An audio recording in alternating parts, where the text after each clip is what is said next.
سر سید احمد خان کا سفر نامہ مسافران لندن۔ علی گڑھ تحریک مقامی یا علاقائی تحریک نہیں تھی، بلکہ یہ تمام اہل ہندوستان عموماً ہندوؤں اور خصوصاً مسلمانوں کے سماجی اور تعلیمی سدھار اور ترقی کے لیے وجود میں آئی تھی۔ سر سید نے صرف مسلمانوں کی سماجی اور تعلیمی پسماندگی کی وجہ سے اپنی توجہ زیادہ تر انہی پہ مرکوز کی، جس کی کمی سے مسلمان سب سے نیچی سطح تک پہنچ گئے تھے۔ اکیلا انسان ان کے وسیع پلان کو پورا نہیں کر سکتا تھا، اس کے لیے ان کو ہندوستان کے لوگوں کا تعاون اور مالی امداد درکار تھی۔ اس کے لیے انہوں نے سفر انگلستان کیا تاکہ وہ وہاں کے تعلیمی اور سماجی ترقی دیکھ سکیں اور لوگوں کو انگلستان کی صنعتی ترقی بتائیں۔ انگلش قوم کی ترقی دیکھ کر وہ متاثر ہوئے اور وہ چاہتے تھے کہ اہل ہندوستان بھی اس کی پیروی کریں۔ انہوں نے آکسفورڈ اور کیمبرج یونیورسٹی جا کے وہاں کے نظام تعلیم کو دیکھا تاکہ وہ ہندوستان پہنچ کر اپنے ملک کی ضروریات کے لحاظ سے یہاں بھی ویسے ہی نظام تعلیم رائج کریں۔ وہ قریب 17 ماہ انگلستان میں رہ کر اور سماجی سدھار اور ایک یونیورسٹی کے قیام کا پلان بنا کر ہندوستان واپس ہوئے۔ مسلمانوں کے سماجی اور تعلیمی مسائل ایک دوسرے سے جڑے ہوئے تھے اور ایک کی اصلاح دوسرے کو نظر انداز کر کے نہیں ہو سکتی تھی، اس لیے سر سید نے دونوں کی اصلاح کا بیڑا ایک ساتھ اٹھایا۔ جب وہ مسلمانوں میں سماجی اصلاح کی بات کرتے تو ساتھ ہی ساتھ مسلمانوں میں مغربی علوم کے فروغ کی بھی بات کرتے تھے اور ایک دوسرے کے اثرات کا بھی جائزہ لیتے تھے۔ انہوں نے علی گڑھ انسٹیٹیوٹ کے استوار کرنے کی کوشش کی اور تہذیب الاخلاق کے ذریعے مسلمانوں میں سوشل ریفارم اور اس کی اہمیت کا پیغام بھی ان کو دیا۔ سر سید کا سفر انگلستان ایک بڑا کارنامہ تھا۔ امیری کے دن ختم ہو گئے تھے اور سر سید کی حیثیت اب صرف برطانیہ سرکار کے ایک مخلص خادم کی ہو کر رہ گئی تھی۔ انہوں نے اپنے دوستوں سے قرض لیا اور اپنی جائیداد کو ایک بڑی رقم سود پر 14% گروی رکھ کر وہ انگلینڈ روانہ ہوئے۔ انگلینڈ میں تمام چیزوں کا مطالعہ کرنے کے بعد، جس کی مسلم معاشرے کو سخت ضرورت تھی، وہ بڑی امیدوں سے علی گڑھ واپس آئے اور 1875 میں انہوں نے ایک بہت ہی چھوٹا مدرسہ اسکول قائم کیا۔ یہی مدرسہ 1877 میں محمدن اینگلو اورینٹل کالج میں تبدیل ہوا اور ترقی کی منازل طے کر کے 1920 میں علی گڑھ مسلم یونیورسٹی ہو گیا۔ جن پریشانیوں سے سر سید نے کالج کے لیے چندہ جمع کیا اور اپنی تحریک کو مضبوط کیا، اس سے ان کے پختہ ارادوں کی نشاندہی ہوتی ہے۔ پروفیسر پی کے عبدالعزیز، وائس چانسلر علی گڑھ مسلم یونیورسٹی۔ غدر کی ہولناک تباہیوں نے یہ بتا دیا تھا کہ ہندوستانیوں سے انگریزوں کا کسی میدان میں کوئی مقابلہ نہیں، اور اگر ہندوستانیوں کو ان سے مقابلہ کرنا ہے تو ان کے علوم و فنون کو حاصل کرنا ہوگا، بغیر اس کے ہندوستان کی ترقی ممکن نہیں۔ ہندوؤں نے مغربی علوم کی طرف پہلے ہی اپنا رجحان کر لیا تھا، لیکن مسلمان اپنے دقیانوسی خیالات کی بنا پر ان علوم سے پرہیز کرتے تھے اور اس کے لیے مسلمانوں کو بڑا نقصان بھی اٹھانا پڑا۔ سر سید یہ سمجھتے تھے کہ اگر مسلمانوں کو ترقی کرنا ہے تو مشرقی علوم و فلسفے کے ساتھ ساتھ ان کو مغربی علوم بھی حاصل کرنا ہوگا۔ اس لیے وہ مسلمانوں کی تعلیمی اصلاح میں لگ گئے اور انہوں نے مسلمانان ہند کے لیے ایک تحریک چلائی جس کو علی گڑھ تحریک کے نام سے موسوم کیا۔ سر سید کا پلان یہ تھا کہ علی گڑھ کی مرکزیت کی بنا پر یہاں ایک یونیورسٹی قائم کی جائے جس میں مشرقی اور مغربی علوم اور سائنس کی تعلیم دی جائے۔ بنارس سے سر سید بمبئی پہنچ کر انہوں نے اپنا انگلستان کا سفر شروع کیا۔ راستے میں جتنے مقامات آئے اور جہاں جہاں بحری جہاز رکے اس کے بارے میں تفصیلات لکھی۔ ولایت کی ترقی دیکھ کر سر سید بہت متاثر ہوئے اور خطوط سے اپنے دوستوں کو مطلع کرتے رہے۔ سر سید کا قیام ولایت میں 17 ماہ رہا۔ یہاں انہوں نے نظام تعلیم اور سماج کا گہرا مطالعہ کیا اور اس سے متاثر ہوئے۔ ہندوستان اور انگلستان کا موازنہ کیا اور دونوں کے معاشرت میں بڑا فرق پایا اور متعدد خطوط ہندوستان میں لکھے کہ دونوں ملکوں کی بود و باش میں کتنا فرق ہے۔ اس سفر نامے کی مختصر تاریخ یہ ہے کہ جب سر سید لندن گئے تو وہاں سے انہوں نے اپنے حالات سفر مضامین اور خطوط کی شکل میں لکھ کر اخبار سائنٹیفک سوسائٹی علی گڑھ کو بھیجنا شروع کیے، جو وہاں مسلسل چھپتے رہے۔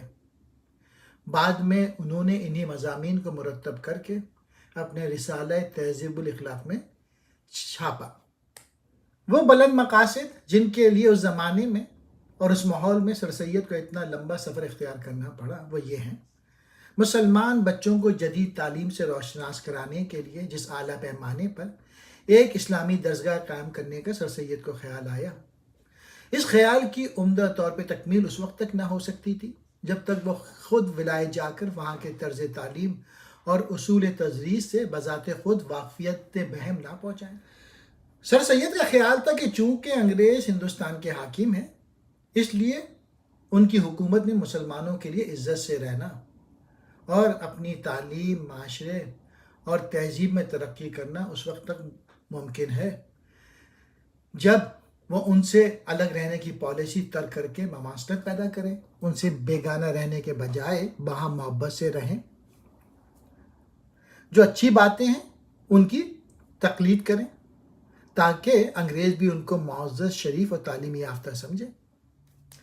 مصر کی ریل کی تعریف کر کے افسوس کرتا ہے کہ ریل کا تمام سامان فرانس اور انگلستان کا بنا ہوا ہے، مصریوں کی کوئی چیز بنائی ہوئی نہیں ہے۔ جب سر سید نے اپنے سفر کے یہ حالات اپنی سخت تنقید کے لکھ کر اخبار سائنٹیفک سوسائٹی علی گڑھ کو بھیجنا شروع کیے اور اس میں بالقسط چھپنے لگے تو یہاں کے راس العقیدہ مسلمانوں میں کھلبلی مچ گئی اور ایک طوفان عظیم سر سید کے ملیدانہ خیالات کی نسبت تمام ہندوستان میں برپا ہو گئے۔ علماء کرام ان پہ فتوے لے کے باہر آ گئے اور اخباروں میں فتوے چھپنے لگے اور یہ یقینی خبر سارے ہندوستان میں پھیل گئی کہ سر سید ولائے جا کے کرسچن بن گیا ہے اور اب اپنے گمراہ کن مضامین کے ذریعے ہندوستان کے سادہ لو مسلمانوں کو بھی کرسچن بنانا چاہتا ہے۔ یہ پروپیگنڈا اس زور و شور کے ساتھ کیا گیا کہ ہندوستان کے ہر حامی اور جاہل شخص تک بھی یہ اطلاع پہنچ گئی کہ سر سید احمد خان عیسائی ہو گئے ہیں۔ مولانا حالی نے ایک نہایت دلچسپ لطیفہ حیات جاوید میں لکھا ہے، فرماتے ہیں جس زمانے میں سر سید کو ولایت میں CSI کا لقب ملا، اس کے کچھ دن بعد راجہ جے کرشن داس کو بھی یہی خطاب ہندوستان میں بمقام علی گڑھ میں ملا تھا۔ جلسہ برخاست ہونے کے بعد راجہ صاحب کے تمام دوست ان کو مبارکباد دینے لگے۔ سوسائٹی کا ایک نیم خواندہ ملازم ہر ایک کی زبان سے CSI کا لفظ سنتا تھا اور نہایت تعجب کرتا تھا، چنانچہ باہر آ کر دوسرے نوکروں سے کہنے لگا، ارے یارو عجیب تماشا ہے، سر سید احمد خان تو خیر لندن گئے تھے، وہاں جا کے عیسائی ہوئے، مگر ان راجہ صاحب کو کیا ہوا کہ ہندوستان ہی میں بھرے جلسے کے اندر عیسائی بن گئے۔ لوگوں کی زبان سے جو بار بار CSI کا لفظ سنتا تھا تو وہ اس کو عیسائی سمجھتا تھا۔ اکبر الہ آبادی نے بھی اس موقع پر یہ بھکتی کہی، فضل خدا سے عزت پائی آج ہوئے ہم CSI، شیخ نہ سمجھے لوگ انگریزی، بولے ہوئے ہیں ہم عیسائی۔ سر سید نے جو کچھ لکھا تھا مسلمانوں کی بھلائی کے لیے لکھا تھا اور اپنی دانش میں ان کو نیک مشورے دیے تھے۔ ان کو کیا خبر تھی کہ وہ بھڑوں کے چھتے کو چھیڑ رہے ہیں۔ اس مخالفت سے وہ بھڑک اٹھے اور چونکہ ابھی ان کے کان ایسی مخالف صداؤں سے کچھ زیادہ آشنا نہ ہوئے تھے اس لیے انہیں بڑا غصہ آیا اور انہوں نے نہایت ناراض ہو کے یہ سفر نامہ لکھنا بند کر دیا کہ مسلمان اپنی پستی کی درد انگیز داستان نہ سن سکیں گے۔ اس لیے جو سلسلہ سر سید نے اپنے سفر کے حالات کا لکھنا شروع کیا وہ منتقل ہو گیا۔ اگرچہ سر سید نے اپنے سفر نامے کو ہندوستان کے مسلمانوں کے اعتراضات سے ناراض ہو کے بیچ میں چھوڑ دیا تھا، مگر میں نے کوشش کی ہے کہ جہاں تک ممکن ہو اس سفر کے زیادہ سے زیادہ حالات مہیا ہو جائیں اور اس طرح سفر نامے کی بہت حد تک تکمیل ہو جائے۔ اس قیمتی تحریر کے علاوہ جس میں سر سید نے اپنے 6 ماہ کے قیام لندن کے حالات بڑی خوبی سے بیان کیے ہیں، میں نے ان تمام خطوط کے ضروری اقتباسات بھی شریک اشاعت کر دیے ہیں جو سر سید نے اپنے نہایت ہی گہرے دوست مولوی سید محمد علی نواب محسن ملک کو لندن سے وقتاً فوقتاً لکھے، اور جن میں وہاں کے حالات نہایت پرلطف اور دلچسپ پیرائے میں تحریر کیے ہیں۔ جن مقاصد کے لیے سر سید نے یہ سفر اختیار کیا تھا اور جن واقعات اور حالات سے دوران سفر میں ان کو سابقہ پڑا، ان میں سے ہر واقعہ سر سید کے لیے مستقل اذیت و تکلیف کا باعث بن گیا۔ جب وہ کسی خوشی کی محفل میں شریک ہوئے تو ان کے سامنے ہندوستان کے مسلمانوں کی بدحالی کی تصویر کھنچ گئی اور وہ آہ بھر کے خاموش ہو گئے۔ مصری ریل کے غیر ملکی پرزے دیکھ کر ان کی روح تڑپ اٹھی اور فریاد کیے بغیر نہ رہے۔ انگریزوں کو علوم و فنون میں ترقی کرتا دیکھ کر ہندوستانیوں کے متعلق وہ فوراً کہنے لگے کہ وہ قوم کبھی ترقی کی منزل پر قدم نہیں رکھ سکتی جسے علوم و فنون اس کی اپنی زبان میں نہ پڑھائے جائیں۔ جب کسی انگریز کی زبان سے ہندوستانیوں کی برائی سنی تو نہایت برا مانا اور اسے اپنے اہل وطن کی توہین سمجھا۔ جب یورپ کے شہروں کی صفائی ستھرائی کا حال لکھا تو ساتھ ہی اپنے ملک کی عدم صفائی پہ ان کو رونا بھی آیا۔ جب پیرس اور انگلینڈ کے جگمگاتے ہوٹلوں کا نظارہ کیا تو اپنے ملک کا ان سے موازنہ کر کے بہت روئے۔ جب کسی انگریز کو تعصب میں ڈوبا ہوا دیکھا تو اس سے کنارہ کشی اختیار کی۔ جب یورپ کے شرفاء اور معززین کے اخلاق اور شرافت کی تعریف کی تو ساتھ ہی اس بات پہ افسوس بھی کیا کہ ہندوستانیوں کے اخلاق ایسے نہیں۔ لندن کے قریب ایک پل کو دیکھا تو بڑے درد سے لکھا، اس پل کو دیکھ کر خدا کی قدرت اور علم و فن کی قوت کا دل پر نہایت اثر ہوتا ہے، اور اسی کے ساتھ اس قوم کی عزت اور قدر و منزلت اور عظمت و شوکت دل میں بیٹھتی ہے جس نے ایسے عمدہ اور عجیب و غریب کام دنیا میں کیے ہیں۔ اور جب یہ خیال ہوتا ہے کہ یہ کام جس نے انجام دینا شاید ایک بادشاہ کی قوت سے بھی خارج تھا، صرف رعایا کی ہمت اور ثقافت اور علم و ہنر سے انجام پایا ہے، تو اس قوم کی اور بھی زیادہ قدر و منزلت دل میں نقش پذیر ہوتی ہے۔ اور جب یہ خیال آتا ہے کہ یہ پل نہ کسی بادشاہ کا قلعہ ہے، نہ کسی امیر کا محل، نہ کسی باپ دادا کا مقبرہ، نہ کسی راجہ بابو کی چھتری، تو کیا اثر دیکھنے والے کے دل پہ ہوتا ہوگا، خصوصاً اس بدبخت ہندوستانی پہ جو اپنے ملک کی بےہودگی کا جوش رکھتا ہے اور اس کے عوض اپنے ہم وطنوں کی سختی سہتا ہوا اور اپنے ہم وطنوں کو خود غرضی اور نفس پروری اور حسد و تعصب کے دریا میں ڈوبا ہوا یقین کرتا ہو۔ سر سید لکھتے ہیں، اب میں اپنے ہم وطنوں سے نہایت عرض سے پوچھتا ہوں کہ یہ لوگ آدمی ہیں یا ہم، جو صرف حیوانوں کی طرح اپنی خود غرضی میں مبتلا ہیں، اور پھر صاحب ہمت ایسے ہیں کہ ہر کام میں کہتے ہیں کہ گورنمنٹ بندوبست کرے، لڑکیوں کو پڑھانے کا بھی گورنمنٹ بندوبست کرے، لڑکوں کے پڑھانے کا بھی گورنمنٹ بندوبست کرے، ان کو ان کا مذہب سکھانے کا بھی گورنمنٹ بندوبست کرے۔ افسوس، صد افسوس، ہزار افسوس، حقیقت میں ڈوب مرنے کی جگہ ہے۔ ہم اس قابل بھی نہیں ہیں کہ کسی تربیت یافتہ ملک کے لوگوں کو اپنا منہ دکھا سکیں۔ صنعت و حرفت میں اہل یورپ کی ترقی دیکھ کر حیران رہ گئے، مگر ساتھ ہی آرزو کی کہ کاش ہمارے اہل وطن بھی ایسے ہی ہوشیار، لائق اور قابل ہوتے۔ غرض ہر واقعے سے سبق سیکھا، ہر سانے سے عبرت پکڑی، ہر بات سے نصیحت حاصل کی اور ہر امر سے درس لیا۔ سر سید پہ اپنے لوگوں نے جو تیر چلائے تھے اس پہ ملال ہوا، لیکن باوجود اس کے ان کو ان کی بھلائی اور بہتری کی باتیں بتانے سے باز نہ آئے۔ اپنی قوم کی پستی، جہالت، تعصب، بغض، عداوت، جھوٹی شیخی اور فضول فقر و غرور پر بے شک بے حد رنج و الم کا اظہار کیا، مگر ان کی فلاح و بہبود میں ہمیشہ حد الوسع کوشش اور سعی کی۔ سر سید احمد خان کا یہ ناپیس سفر نامہ منظر عام پہ نہ آ سکتا تھا اگر یہ ان کی جو متعدد قیمتی تحریریں جو کہ پرانے اخباروں کے فائلوں اور قدیم رسالوں کی جلدوں کے پوشیدہ ذخیروں میں دبی پڑی رہتی ہیں اور کبھی کتابی شکل میں جمع اور مرتب ہو کے شائع نہیں ہو پاتی۔ یہ سب خاکستار محمد اسماعیل پانی پتی نے کیا تھا۔ مسافران لندن یعنی سفر نامہ سر سید احمد خان۔ سفر نامہ سر سید احمد خان۔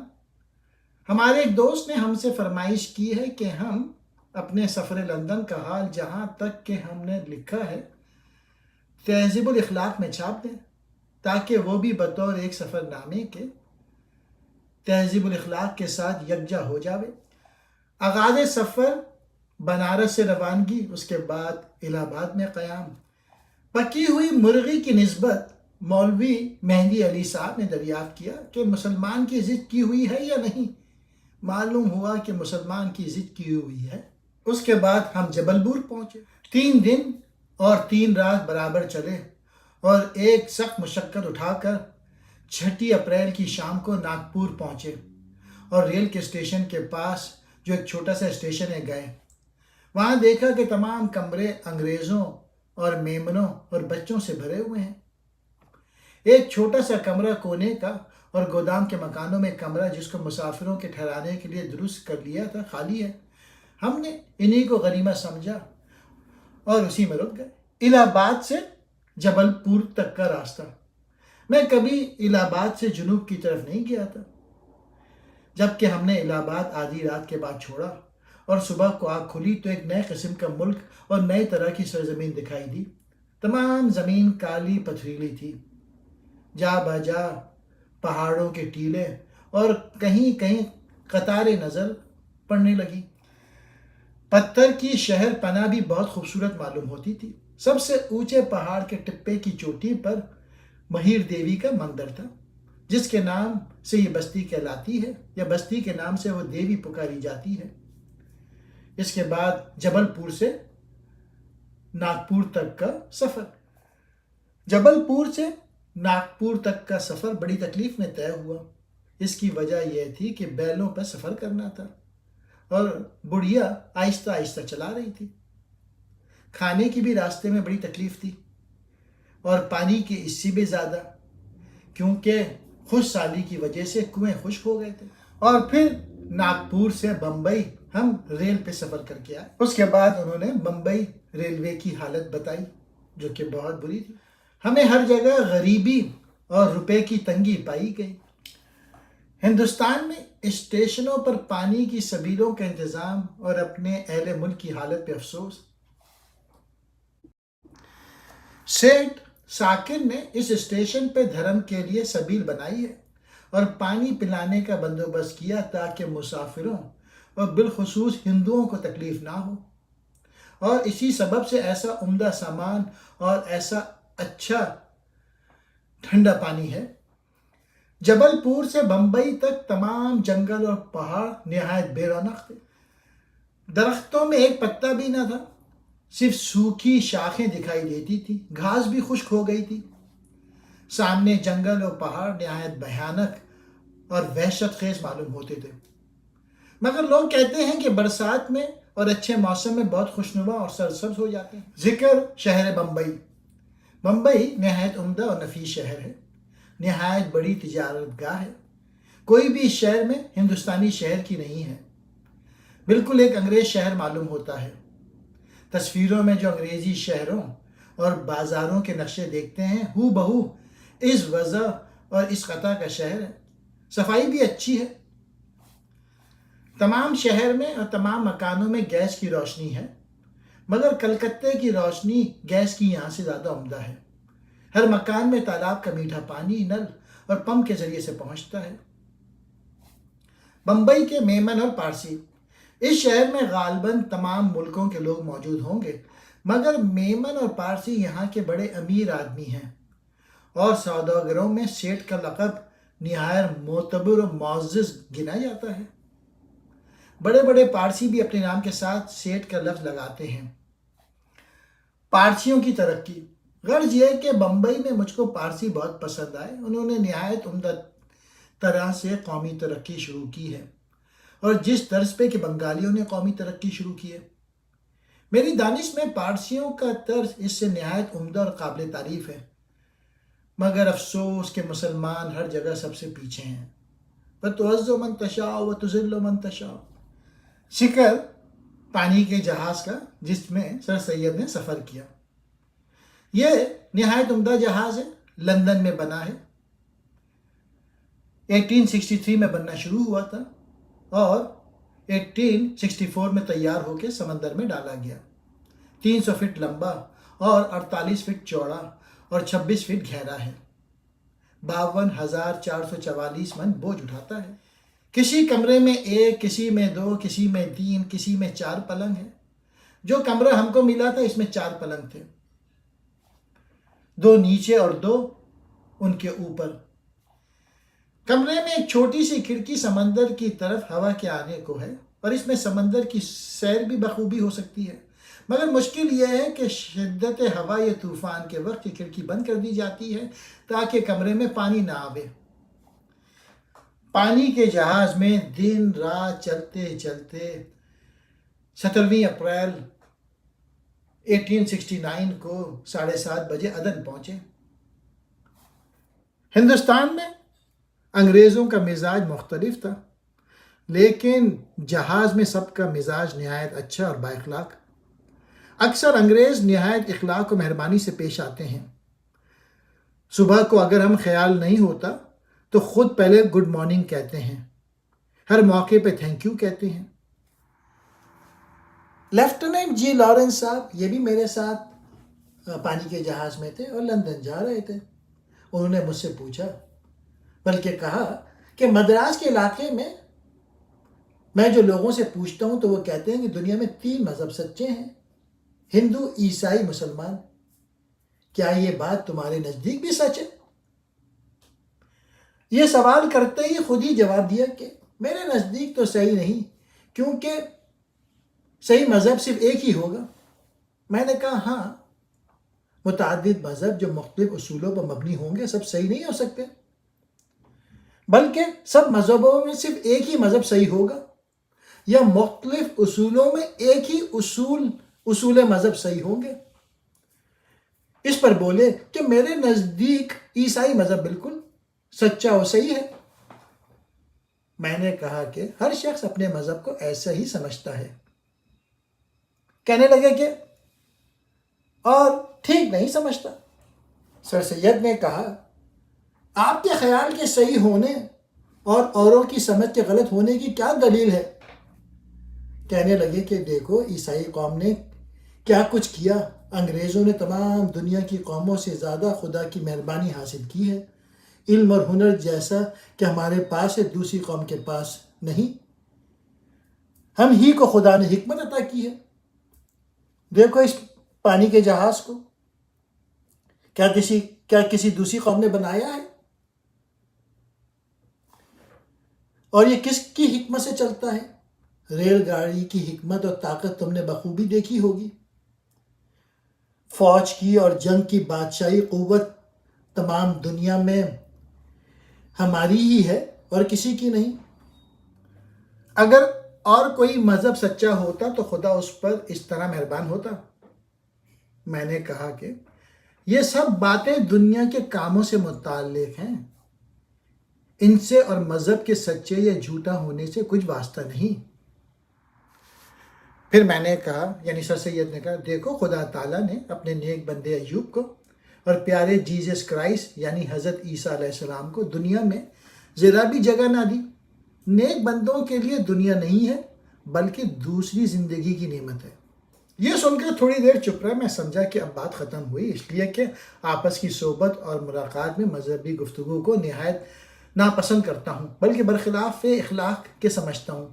مگر افسوس ان کا ارادہ اس کے ختم کرنا تھا۔ وہ بولے، میں تم سے ایک بات جو نہایت سچ ہے اور دینی کام کی ہے اور جس پر مجھ کو بخوبی یقین ہے اور میرے دل کو بالکل تسلی ہے، کہتا ہوں کہ بہشت کا ملنا صرف جیسس کرائسٹ پر بھروسہ رکھنے پر منحصر ہے اور کوئی راہ نہیں۔ میں نے کہا، صاحب میں کہہ چکا ہوں، ہر کوئی اپنے مذہب پر ایسے ہی اعتقاد رکھتا ہے، بولے کہ کیا تم بھی محمد صلی اللہ علیہ وآلہ وسلم پر ایسے ہی بھروسہ رکھتے ہو جیسا کہ میں دل سے جیسس کرائسٹ پر رکھتا ہوں؟ چونکہ ان کا یہ سوال ہمارے اعتقاد مذہبی کے کسی قدر برخلاف تھا، کیونکہ ہم کسی شخص پہ بھروسہ نہیں رکھتے بلکہ خدائے واحد پہ بھروسہ رکھتے ہیں۔ اس لیے اس کا جواب دینے میں ہم نے تھوڑا سا تعامل کیا اور اپنے دل میں یہ خیال کر کے کہ ہر گاہ خدائے واحد پہ بھروسہ ہم کو بذریعہ رسول اللہ صلی اللہ علیہ وآلہ وسلم کے حاصل ہوا ہے، تو مجازاً ہم کو کہنا کہ ہم محمد صلی اللہ علیہ وسلم پہ بھروسہ رکھتے ہیں کچھ مذاق کا نہیں ہے۔ یہ سوچ کر میں نے جواب دیا کہ ہاں۔ اس پر وہ بولے کہ نہیں، تم کو دلی بھروسہ اور کامل بھروسہ نہیں ہے، اس لیے کہ خود تمہاری بات اور جواب سے ظاہر ہوتا ہے کہ تم کو اس بات پہ پورا بھروسہ اور مضبوطی نہیں ہے۔ میں نے کہا کہ آپ کے سوال میں کسی قدر غلطی تھی۔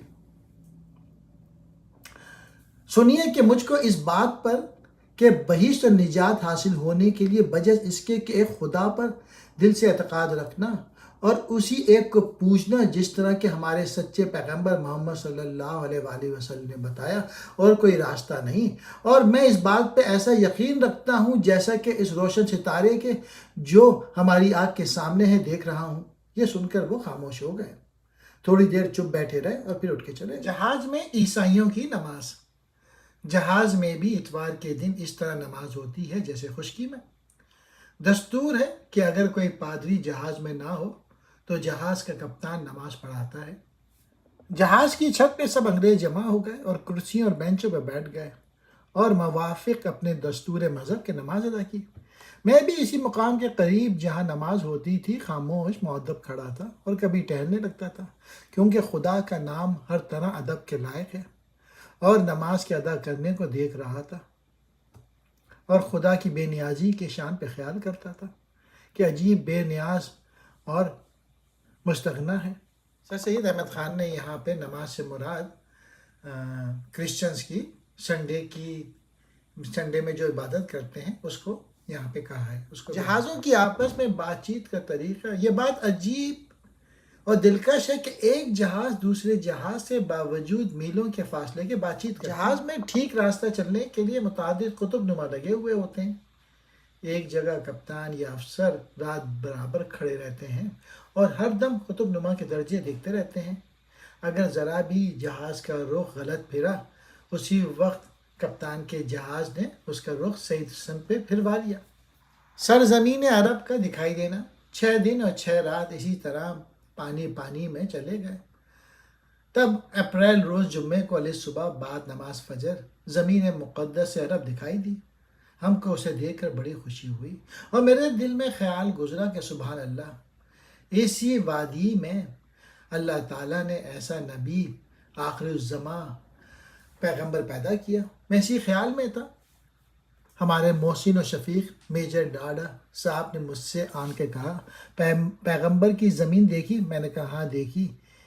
عدن کی قومیں، یہاں متعدد قومیں موجود ہیں مگر عرب اور مصری اکثر ہیں، اور سب سے زیادہ جو قوم ہے وہ صومالی قوم ہے۔ حقیقت میں یورپ کی قوم نے علم جہاز رانی کو نہایت درجے کی ترقی پہ پہنچا دیا ہے۔ ایسے عمدہ آلات جہاز رانی کے ہیں جن کی خوبی کا بیان نہیں ہو سکتا۔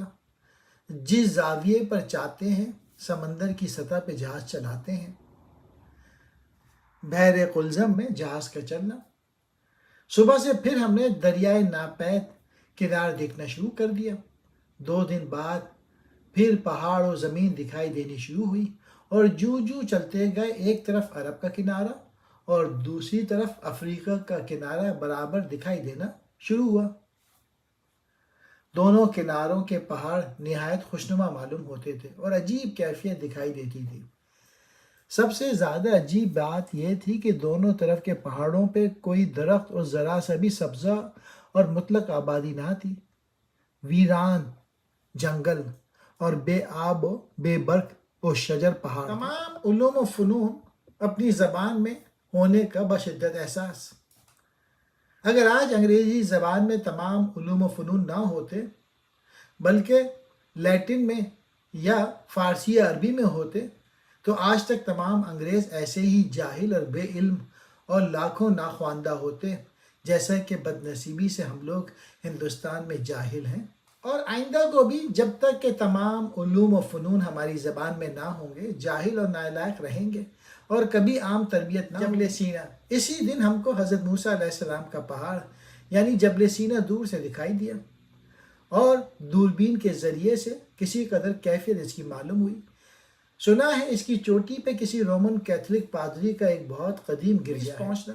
23 اپریل 1869 بروز جمعہ کو ہم صبح کے سوئس قاہرہ سے 76 میل جانب شرق ایک پر رونق مصری بندرگاہ ہے اسماعیل میں پہنچے۔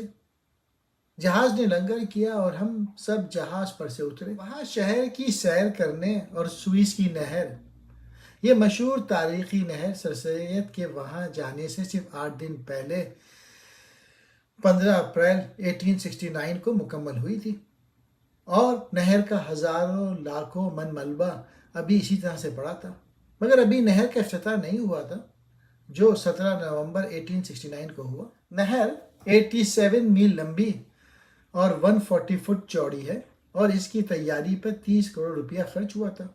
آج کل یہ مصر کی ملکیت ہے۔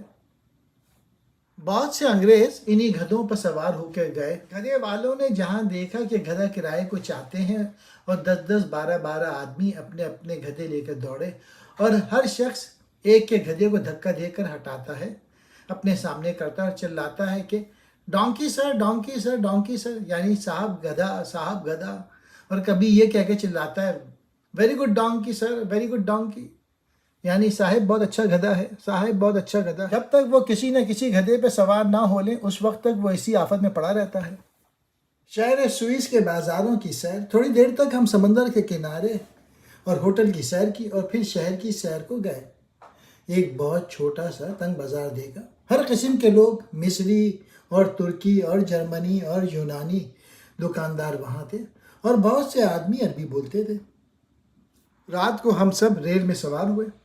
ہم کو نہیں معلوم کہ رات کو کیا کیا گزرا، مگر رات کو جو میری آنکھ کھلی تو میں نے ریل کو ایک بڑے اسٹیشن پہ کھڑا دیکھا۔ اسٹیشن بھی اچھا تھا، روشنی لالٹینوں کی اچھی تھی۔ صبح کو ایک نہایت عمدہ اور نفیس آباد شہر دکھائی دیا۔ مکانات اس کے انگریزی شہروں کے مکانات کے قطع پر تھے، مگر ہر طرف لمبے لمبے مینار مسجدوں کے، جس کو مازنہ کہتے ہیں، دکھائی دیتے تھے۔ مصر کی مسجدوں میں 2 مینار بنانے کا دستور نہیں، بلکہ مسجد کے صحن میں یا کسی طرف میں ایک بلند مینار اذان دینے کو بناتے ہیں، جیسا کہ دہلی میں درگاہ قطب صاحب کے پاس مسجد القبور اسلام کا ایک مینار بنا ہوا ہے جس کو قطب صاحب کی لاٹ کہتے ہیں۔ ہوٹل میں کھا پی کر ریل پر سوار ہوئے، تھوڑی دور آگے بڑھے تھے کہ دریائے نیل کی زیارت ہوئی۔ اس پر آہنی پل بنا ہوا تھا، ریل اس پر سے گزری۔ اگرچہ معلوم ہوتا تھا کہ وہ پل نہایت مستحکم طور پہ بنایا ہوا ہے، کوئی خوبصورت نہ تھا، بلکہ کہنا چاہیے کہ نہایت بدصورت تھا۔ ہمارے ملک کے آہنی پل دیکھنے میں بھی نہایت خوبصورت ہے۔ اور اس کے بعد ہم اسکندریہ میں جا پہنچے۔ ہمارے لیے جہاز تیار تھا، اس لیے ہم کو شہر کے اسٹیشن پہ نہیں اترا بلکہ جہازوں کے لنگرگاہ تک لیے چلے گئے اور بندرگاہ کے اسٹیشن پہ اتارا۔ ہم اترتے ہی سیدھے جہاز پہ چلے گئے اور پونا نامی جہاز کے کمرے میں جو ہمارے لیے موجود تھا جا بیٹھے۔ مصر کی زمین کی خوبی اور اس کی کثرت پیداوار کا اندازہ نہیں ہو سکتا۔ ہر جگہ زمین کی ایسی صورت ہے کہ گویا نہایت عمدہ کھاد ملی ہو۔ اس ٹکڑے ملک میں جس قدر نہروں کی کثرت دیکھی بیان نہیں ہو سکتی۔ چپے چپے پر نہر جاری ہے۔ سر سید لکھتے ہیں تمام ریلوے آلات غیر ملکی ہیں۔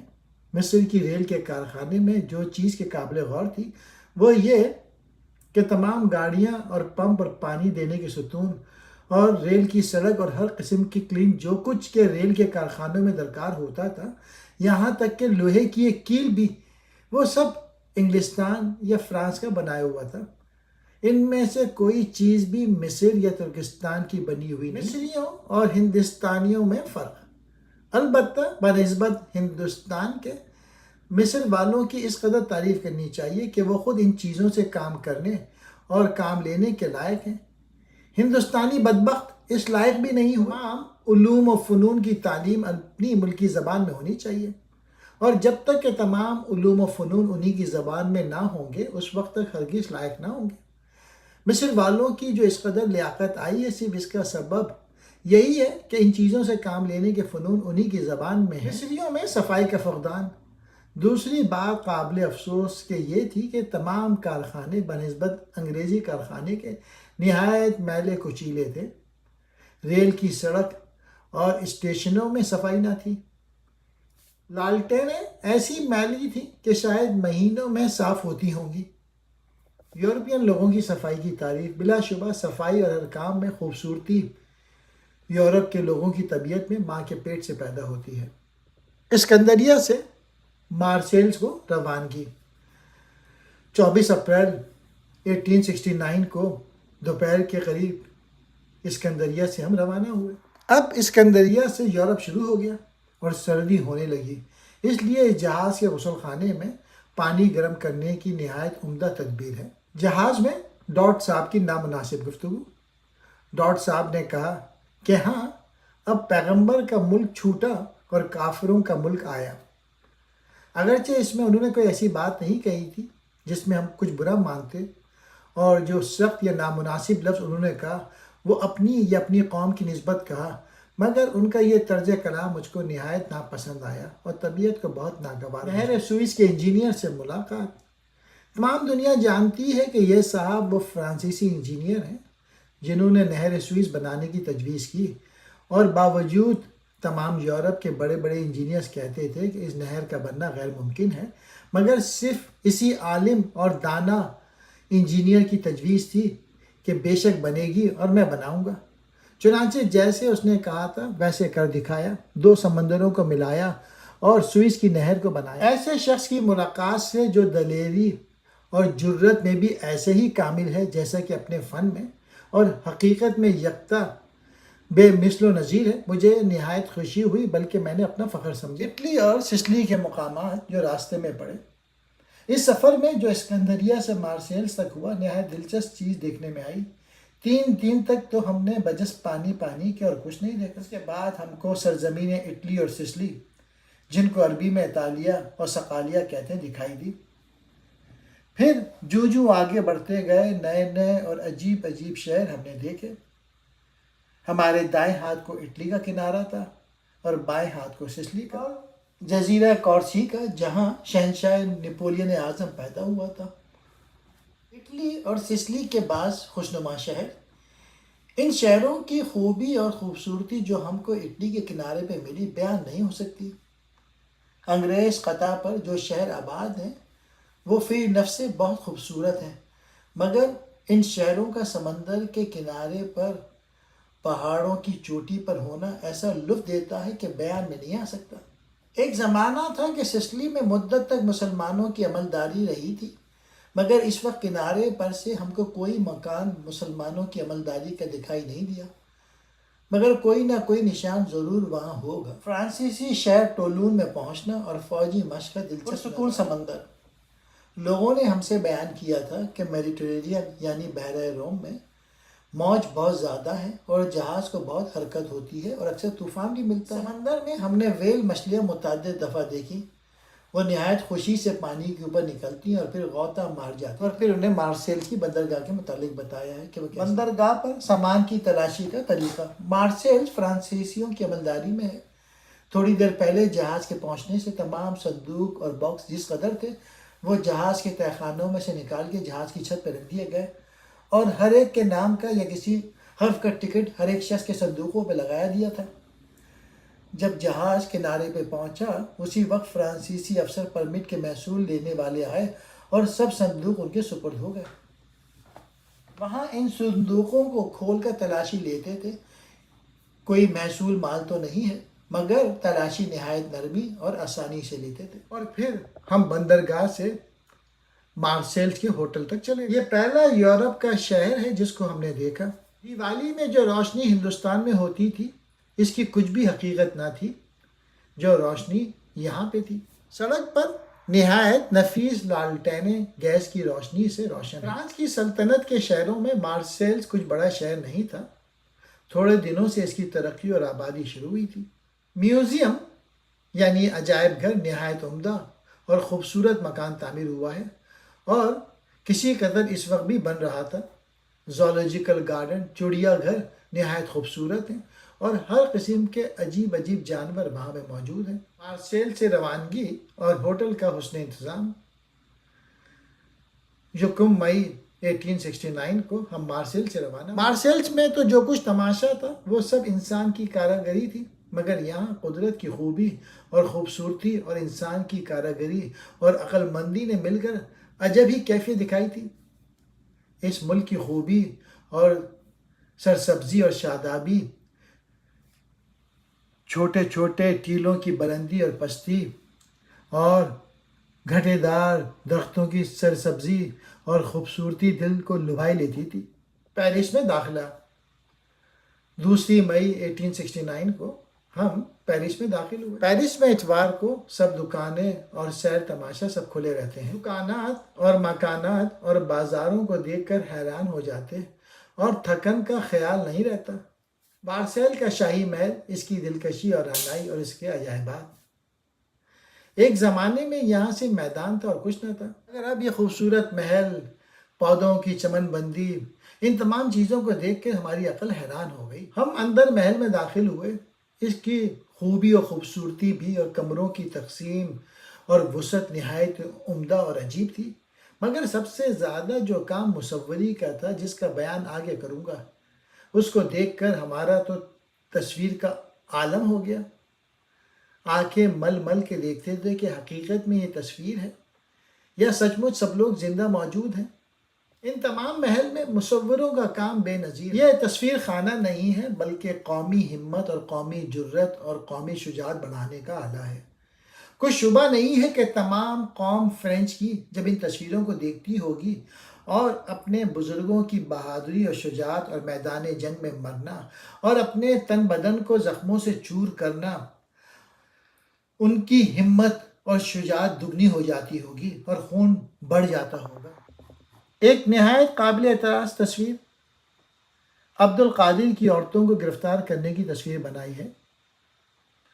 اس کی عورتیں اونٹ پر کجاوے میں تھیں. فرینچ سپاہیوں نے اونٹ کو بٹھا کر کجاوے گرا دیا تھا اور عورتیں اس میں سے نکل پڑی ہیں اور اس کے بدن پہ سے کپڑا ہٹ گیا ہے اور فرینچ سپاہی سنگین اٹھائے ہوئے اور ان کی نوکیں عورتوں کی طرف کیے ہوئے گویا ماریں گے. کیا فرینچ کو یہ زیبا دیتا ہے کہ عورتوں کی گرفتاری کی تصویر اپنے محل میں لگاتے؟ عبد القادر نہایت سچا بہادر سپاہی ہے، جبکہ وہ الجزائر کا بادشاہ تھا اور جو عزت کے اس وقت لوگوں کی آنکھ میں اس کی تھی، اب بھی اس میں کچھ کمی نہیں ہے. نہایت بہادری اور سچائی سے بغیر دغا و فریب کے 20 برس تک تن و تنہا لڑتا رہا. انجام کو شکست ہوئی، جس سے کچھ بھی اس کی سپاہ گری یا مشہور عزت میں فرق نہیں ہے. قابل تعریف تصویر. مگر اسی کے پاس ایک دوسری تصویر ہے جس سے فرینچ کی اور خصوصاً حال کے شہنشاہ نپولین کی نہایت فیاضی اور دانائی اور ہمت اور تمام خوبیاں ثابت ہوتی ہیں. یعنی جب کہ شہنشاہ حال تخت پہ بیٹھا تو امام عبد القادر کو قید سے چھوڑ دیا، خود شہنشاہ قید سے اس کو چھوڑ رہا ہے. شہنشاہ نپولین کے پورے قد کی تصویر ہے. اس کے پاس امام عبد القادر کھڑا ہے اور اس کے سامنے امام عبد القادر کی ماں بہار پھرنے کی پوری ڈریس پہنے ہوئے کھڑی ہیں. شہنشاہ نپولین امام عبد القادر کی ماں سے شیک ہینڈ مصافحہ کر رہا ہے اور عبد القادر کی آزادی کا حکم دیتا ہے. در حقیقت اس تصویر میں شہنشاہ نپولین پر شہنشاہی برس رہی ہے اور تمام قوم فرینچ کا فخر اور عزت کی آراستگی اس سے معلوم ہوتی ہے. شاہی محل سے واپسی. غرض یہ سب سیر بخوبی کی. شام کے قریب وہاں سے چلے اور ریل میں سوار ہو کر اسٹیشن پیرس میں پہنچے. اس کے بعد پیرس کی مزید سیر اور بازاروں کی خوبصورتی اور صفائی کا. اس کے بعد پیرس کی پولیس کی تعریف کی ہے کہ پولیس کا انتظام نہایت عمدہ معلوم ہوتا ہے. ہر مقام پہ 200 قدم کے فاصلے پر کانسٹیبل نہایت صاف، خوبصورت، شاندار وردی پہنے ہوئے کھڑے ہوئے ہیں، کسی سے کچھ نہیں کہتا، ہر ایک سے اخلاق سے بات کرتا ہے، ہر ناواقف انہی سے راستہ پوچھتا ہے۔ کیتھیڈرل آف نوٹر ڈیم ایک بہت بڑا مشہور معروف گرجا ہے۔ ہم نے سواری میں اس کو باہر سے دیکھا، بلا شبہ نہایت عمدہ و خوبصورت ہے، اور اندر سے اور بھی عمدہ۔ ہم نے سنا ہے کہ پیرس کے لوگ پیرس نہیں کہتے بلکہ پیراڈائز کہتے ہیں، یعنی بہشت، اور کچھ شک نہیں کہ پیرس دنیا میں بہشت۔ پیرس سے روانگی 4 مئی 1869 کو ہم پیرس سے روانہ ہوئے۔ ہم ریل پر سے اتر کر اسٹیمر میں گئے۔ انگلش چینل بہت بڑا چوڑا نہیں ہے، صرف 2.5-3 گھنٹے کا راستہ ہے، مگر اس کے پانی کو ایک عجیب قسم کی حرکت ہے کہ جہاں اسٹیمر چلا اور پانی نے اس کو ہلایا اور آدمی کو قے آئی، پانی منہ میں بھر بھر آیا مگر قے نہ ہوئی۔ لندن پہنچنا، خدا خدا کر کے وہ راستہ طے ہوا، کنارہ آیا، ہم اترے اور ریل سوار ہوئے۔ 7 بجے کے قریب ہم چیرنگ کراس اسٹیشن واقع لندن میں اترے۔ آہنی پل کرفٹن کا، اس پل کو دیکھ کر خدا کی قدرت اور علم و فن کی قوت کا دل پر نہایت اثر ہوتا ہے، اور اسی کے ساتھ اس قوم کی عزت اور قدر و منزلت اور عظمت و شوکت دل میں بیٹھتی ہے، جس نے ایسے ایسے عمدہ اور عجیب و غریب کام دنیا میں کیے ہیں۔ اور جب یہ خیال ہوتا ہے یہ کام جس کا انجام دینا شاید ایک بادشاہ کی قوت سے بھی خارج تھا، صرف رعایا کی ہمت اور ثقافت اور علم و ہنر سے انجام پایا، تو اس قوم کی اور بھی زیادہ قدر و منزلت دل میں نقش پذیر ہوتی ہے۔ اور جب یہ خیال آتا ہے کہ یہ پل نہ کسی بادشاہ کا قلعہ ہے، نہ کسی امیر کا محل، نہ کسی باپ دادا کا مقبرہ، نہ کسی راجہ بابو کی چھتری، بلکہ صرف رفع عام کے لیے بنایا گیا ہے، تو کچھ اثر دیکھنے والے کا دل پہ جو ہوتا ہے، خصوصاً اس بدبخت ہندوستانی پر جو اپنے ملک کی بہبودی کا جوش رکھتا ہو اور اسی کے عوض اپنے ہم وطنوں کی سختی سہتا ہو، اور اپنے ہم وطنوں کو خود غرضی اور نفس پروری اور حسد اور تعصب کے دریا میں ڈوبا ہوا یقین کرتا ہو۔ ہم کو یقین ہے کہ اگر ہم اپنے ملک کے کسی بڑے قبلہ و کعبہ جناب مولوی صاحب سے اس کا سبب پوچھیں گے تو ایک لفظ منہ سے نہیں نکلے گا، مگر امید ہے کہ شاید اس بات کو سن کر ہمارے زمانے کے علماء اور فلسفی اور منطقی ضرور شرم کریں گے کہ یہ تمام کارخانے ایک عورت کے سپرد ہیں، اور جس قدر آلات کے اب اس میں موجود ہیں اور جو عمل اس سے ہو سکتا ہے وہ عورت کر کے دکھاتی ہے۔ عورت نے سب کام کر کے دکھائے۔ مجھ کو تو اپنی سفید داڑھی پر اس عورت کے سامنے شرم آئی، مگر افسوس کہ ہمارے ہم وطنوں کو شرم بھی نہیں آتی، اور جب سچی بات ان کو لکھی جاتی ہے تو الٹا برا کہنے اور الزام دینے کے موجود ہیں اور محیب آوازیں سناتے ہیں۔ ضمیمہ نمبر 1، ابتدائی 6 ماہ کے حالات سفر، خط بنام سیکرٹری سائنٹیفک سوسائٹی۔ اس سوسائٹی کی طرف سے ایک اخبار بھی سر سید نے نکالا۔ جب سر سید انگلستان جانے لگے تو اپنے بجائے راجہ جے کشن داس کو اس کا آنری سیکرٹری بنا گئے۔ سر سید اپنے حالات سفر لکھ کر اسی اخبار کو بھیجا کرتے تھے۔ اس سلسلے میں انہوں نے 15 اکتوبر 1869 کو ایک طویل تحریر اپنے 6 ماہ کے حالات سفر کے متعلق اسی اخبار میں چھپنے کے لیے بھیجی۔ ان سب باتوں کا جو نتیجہ حاصل ہوا وہ یہ کہ ہم جو ہندوستان میں انگریزوں کو ایک نہایت بد اخلاقی کا ملزم ٹھہرا کر، اگرچہ اب بھی اس الزام سے ان کو بری نہیں کرتا، یہ کہتے تھے کہ انگریز ہندوستان کو بالکل جانور سمجھتے ہیں اور نہایت حقیر جانتے ہیں، یہ ہماری غلطی تھی، وہ ہم کو سمجھتے ہی نہیں تھے بلکہ در حقیقت ہم ایسے ہی۔ سید کے خیال میں تہذیب و شائستگی کے لحاظ سے انگریزوں اور ہندوستانیوں کا مقابلہ، میں بلا مقابلہ نہایت سچے دل سے کہتا ہوں کہ تمام ہندوستانیوں کے اعلیٰ سے لے کے ادنا تک، امیر سے لے کے غریب تک، سوداگر سے لے کے اہل حرفہ تک، عالم فاضل سے لے کر جاہل تک، انگریزوں کی تعلیم و تربیت اور شائستگی کے مقابلے میں در حقیقت ایسی ہی نسبت ہے جیسے نہایت لائق اور خوبصورت آدمی کے سامنے نہایت میلے کچیلے و وحشی جانور کو۔ بس تم کسی جانور کو قابل تعظیم یا لائق ادب کے سمجھتے ہو، کچھ اس کے ساتھ اخلاق اور بد اخلاقی کا خیال کرتے ہو، ہرگز نہیں کرتے۔ بس ہمارا کچھ حق نہیں، اگرچہ وجہ ہے کہ انگریز ہم ہندوستانیوں کو ہندوستان میں کیوں نہ وحشی جانور کی طرح سمجھے، ہندوستانی یورپین تہذیب کا خیال بھی نہیں کر سکتے۔ اگرچہ میرے ہم وطن میری اس تحریر کو بہت سخت سمجھیں گے اور وہ تعجب کریں گے کہ کس چیز کی ہم میں کمی ہے اور کس چیز کی انگریزوں میں فوقیت ہے، جو میں نے ایسا لکھا ہے، مگر ان کا تعجب کرنا کچھ تعجب کی بات نہیں ہے۔ وہ یہاں کی کسی چیز سے واقف نہیں ہے، اور جو کچھ یہاں ہے وہ حقیقت میں وہم و خیال سے باہر ہے۔ جو کچھ میں نے یہاں دیکھا اور دیکھتا ہوں، امکان نہ تھا کہ وہ ہندوستان میں وہم و گماں میں بھی آ سکتا۔ جو کوئی میرا ہم وطن میری اس تحریر کو سچی اور واقعی حقیقت نہ سمجھے، آپ یقین کیجئے اس کی مثال مینڈک اور مچھلی کی ہے۔ ایک زندہ مچھلی اتفاقاً ایک مچھلی والے کے پاس ایک کنویں میں گر پڑی۔ اس کنویں میں مینڈک رہتا تھا۔ انہوں نے ایک نیا مسافر گورے گورے رنگ چاندی کسی چمک کا دیکھ کر اس کی خاطر کی اور پوچھا کہ آپ کہاں کے رہنے والے ہو؟ اس نے کہا میں گنگا جی کی رہنے والی ہوں۔ مینڈکوں نے پوچھا کہ تمہارا ملک بھی ایسا ہے جیسے ہمارا یہ آبی ملک ہے؟ اس نے کہا ہاں ایسا ہی ہے، مگر نہایت روشن ہے، نہایت عمدہ ہے، لطیف ہوا اس پہ چلتی ہے، بڑی بڑی موجوں کی ایسی لہریں آتی ہیں کہ ہم ان میں جھولے کی طرح جھولتے ہیں اور خوشیاں کرتے ہیں، اور نہایت وسیع اور چوڑا ملک ہے جس میں ہم تیرتے پھرتے ہیں۔ یہ سن کر ایک مینڈک کنویں کی دیوار سے ہاتھ الگ کھڑا ہو گیا اور کہا اتنا وسیع جتنا کہ میں اور کنویں کی دیوار؟ اس نے کہا اس سے بھی زیادہ۔ وہ مینڈک ہاتھ بھر اور ہٹ گیا اور پوچھا، اس نے کہا اور بھی زیادہ؟ اور وہ ہٹتا گیا اور پوچھتا گیا اور مچھلی یہی جواب دیتی گئی کہ اور بھی زیادہ، یہاں تک کہ مینڈک کنویں کی دوسری دیوار سے جا لگا اور پوچھا کہ اتنا بڑا؟ جب مچھلی نے کہا اس سے بھی زیادہ تو مینڈک نے کہا کہ جھوٹ، اس سے زیادہ کیا ہوگا؟ اتنے میں ایک شخص نے ڈول ڈالا اور پانی ہلا۔ مینڈک نے پوچھا کہ ایسی ہی لہریں آتی ہیں؟ وہ مچھلی ہنسی اور کہا اس چیز کو جس کو تم نے کبھی نہیں دیکھا اور نہ تم کو اس کا خیال میں لانا ممکن ہے، اور وہ چیز بغیر دیکھے بتانے سے بھی خیال میں نہیں آ سکتی، تو پھر اس کو کیوں پوچھتے ہو؟